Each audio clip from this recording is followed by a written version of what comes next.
When I was a child, my father, he wanted me to get involved in the martial arts and things. He sent me to some Shotokan karate school that was on Oahu in Hawaii, kind of where we live. It really scared me from like martial arts for a long time because I think it was the old school instructors who would walk around with, all these kids laying out with their gi on and they would step on your stomach. You're training all on concrete floors and it was really hard.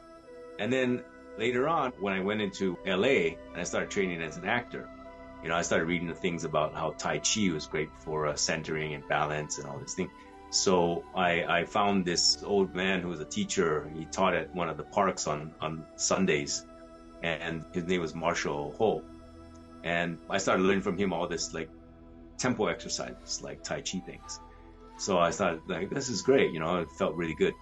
And then I had the opportunity to be introduced to the Dragon Bruce Lee project. That's where I met Jerry Poteet.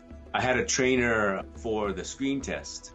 He kind of had a background in classical martial arts, classical kung fu. So he was showing me a few of that. But I think it wasn't until I started meeting Bruce Lee students who were I think were all in their 50s at the time.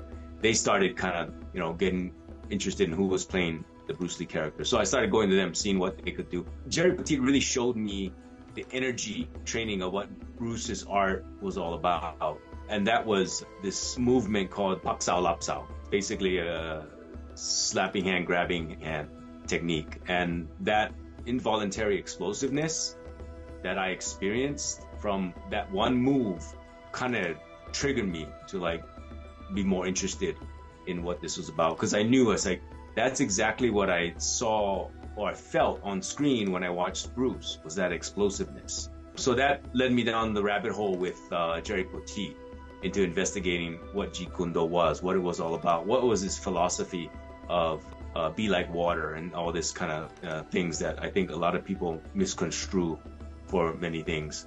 So we started basics with the footwork. We started, Bruce's footwork training.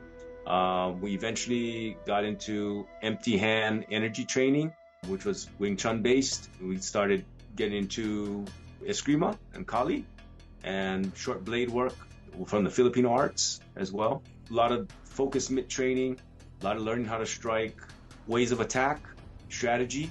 We got into that with Bruce's 5 ways of attack. Timing and distance was always a thing. Get your timing, get your distance, get your timing, get your distance. And then he said, eventually, if you got perfect timing and distance, you can keep your hands anywhere you want them to be. And that was kind of a key because, as well as the stamina, maintaining your weapons, basically. Keeping your weapons sharp, the awareness training, and see things, little motions coming out from an opponent peripherally, so that you see minute details in motion.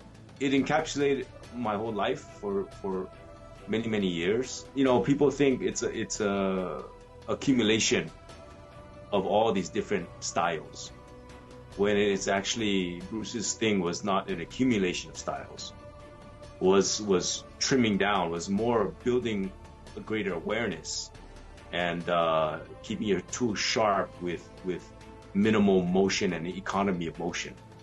So you keep it simple, you keep it economic, and you keep it, you become more dynamic and more explosive. So that was always, the kind of like the type of thing that we were working towards. One of Bruce's things is the mindset that your attacks have emotional content. And that was the thing that I think a lot of people say, because that makes, a regular punch more dynamic. You create with that intent, that mental focus, and that was the thing that elevated Bruce's martial arts from what was going on at the time. Like Jerry used to call it, walking through the door of insanity and returning. It's almost like a samurai philosophy, right? You didn't want to have any thought of self, like how a tiger attacks a prey. It's not thinking of itself, it's thinking about that. It's thinking about attacking and all your tools and all your claws and your teeth are coming out, and that's the main focus, right? That's all it is. There's nothing like, oh, I'm going to preserve my jaw, or not going to get knocked out, or it has nothing to do. All those things come into play, and there was never anything about blocking or things. There was a sense of parring and stuff, but parring and counter. And I think one of the things that I started experiencing with the martial art was that they used to always talk about be like water, but the whole thing was like psychologically, when your opponent expands, you contract. When he contracts, you expand. So that was the fitting in process, for kind of a contention with that. Which, a lot of times what that meant was when people are tense, that usually means that they're going to strike. So that people can be looking at you like this, right? They're looking at it as soon as they go, and that's the body tensing up, and it's going to throw something, right? In that moment, that is your expansion.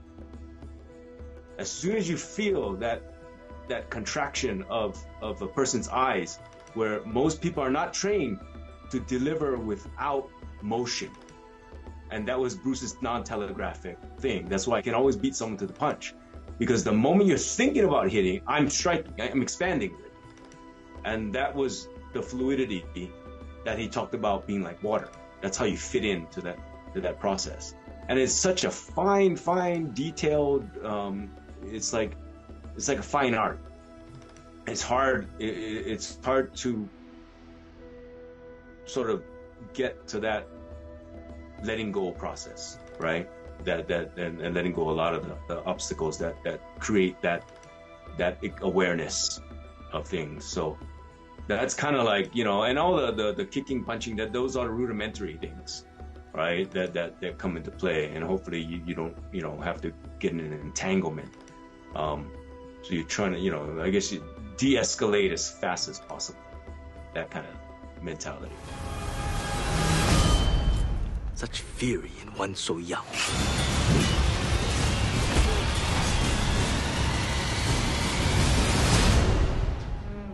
That's some of the funnest stuff. I love it. I mean, I love costume period pieces, especially when they're authentically historical. There's something very rewarding in that. I love that. It has that feeling that you're recreating the past.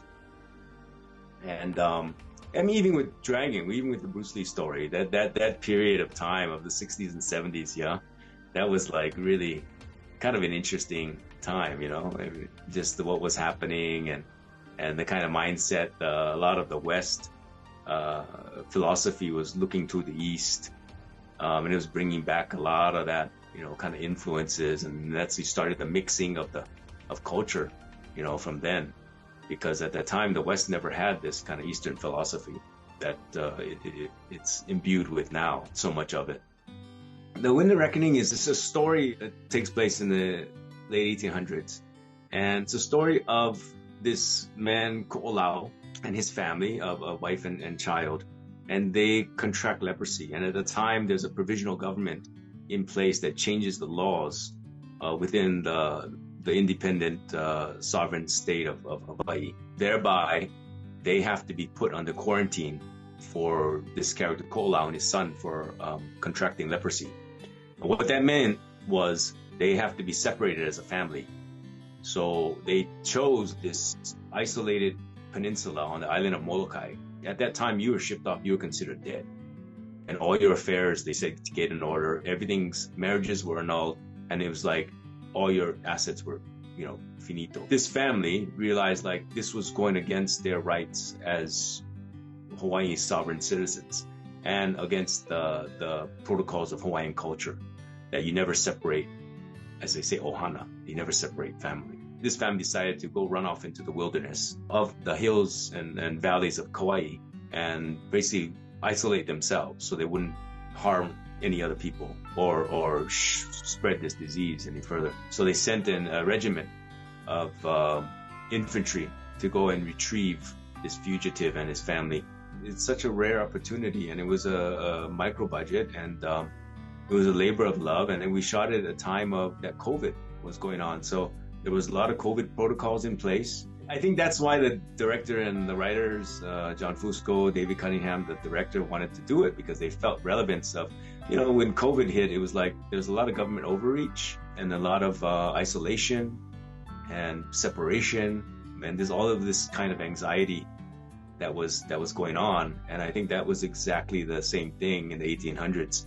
When a disease like leprosy started sweeping through, there's a lot of panic. It was like people turning on your neighbor and everything, and shutting the door, to people you knew, and friends and family. And it's like that it's such a human condition to be in fear, doing those kind of episodes. We shot it in 18 days, and for doing a period piece at the time, there's this thing in Hawaii we call kokua, which is where everyone comes together to help out each other.